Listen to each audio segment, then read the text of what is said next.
કપડા બતાવો ને ભાઈ. ટી શર્ટ બતાડું કે શર્ટ? શર્ટ બતાવી દો ને ભાઈ. હાલો બતાવી દો ભાઈ.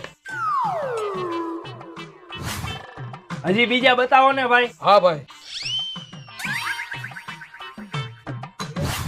જો ભાઈ શું થયું ભાઈ? હજી બતાવું બીજા? હજી કઈક સારું બતાવો ને ભાઈ.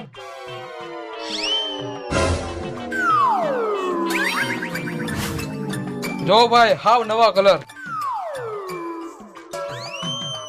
બોલો ભાઈ શું હતું? એલા ભાઈ છેલ્લા 4 દિવસથી કેમેરા બંધ થઈ ગયા છે એટલે હું તમને ફોન કરતો તો કેમેરા ચાલુ કરો ક્યાંક ચોર આવીને ચોરી કરી જાહે. હાલો ભાઈ કરી દો હમણાં. અને તમને ભાઈ શેનો ઝટકો લાગ્યો? કાઈ નહીં ભાઈ, આ શર્ટ ગમી ગયું, આ પેક કરી દો. લાવો ભાઈ 500 રૂપિયા. અને ભાઈ કેમેરા હરખા રિપેરિંગ કરજો હો, હમણાં ચોર વધી ગયા હે. હા ભાઈ. આ ગોજા અમને તો કેમેરા વાળા જ નડે છે.